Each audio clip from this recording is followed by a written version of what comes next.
mind.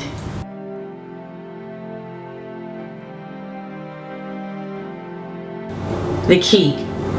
The key.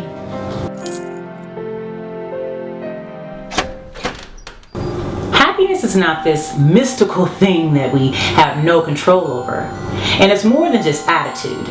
You can control your happiness. I'm glad you asked. How? By manipulating certain neurotransmitters in your brain known as dopamine and serotonin. There's an area in your brain known as the pleasure center, aka the reward circuit, where your dopamine and serotonin levels exist. And your actions impact your level of dopamine and serotonin. Dopamine affects your voluntary movement and your mood. Dopamine and serotonin contribute heavily to your happy factor. And it's possible to have too much dopamine and serotonin, which impacts your level of happiness. Serotonin regulates your temperature, sleep, mood, sexual desire, appetite, and your memory. Too little dopamine has been linked to depression, Parkinson's disease, attention deficit disorder, and insomnia. Too much dopamine can make you high and also has been linked to schizophrenia. Body.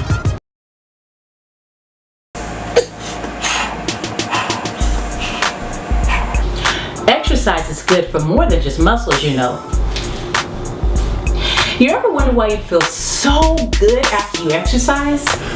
Exercise increases your blood calcium levels, which in turn increases the dopamine production in your brain.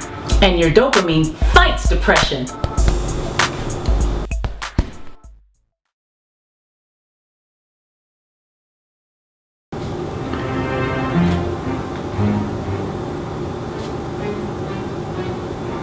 Drugs are chemical.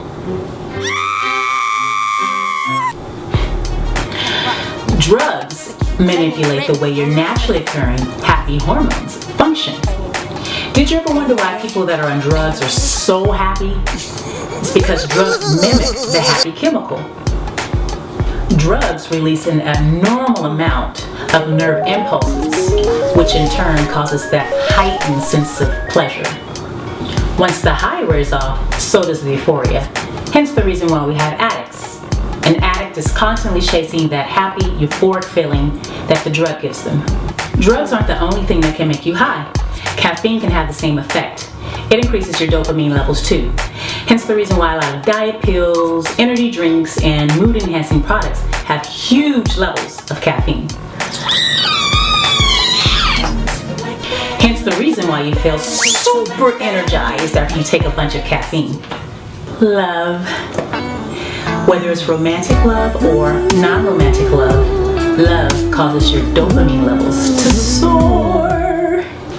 But did you know that when it comes to romantic love, most people get the most bang for their buck within 6 to 12 months?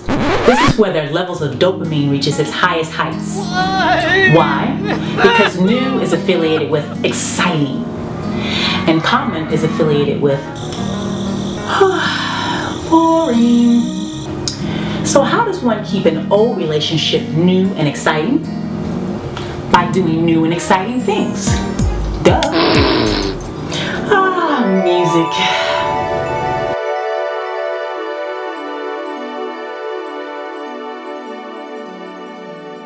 From the moment that you were conceived, you became one with rhythm. We use music for all sorts of things for our life. Rarely do we think of it as something negative. Most times we use music for getting in the mood, bum chicka bow bow, or maybe enjoying a moment with your family. Sound waves impacts your heart rate, and your heart rate impacts your level of stress. Your level of stress impacts your level of serotonin.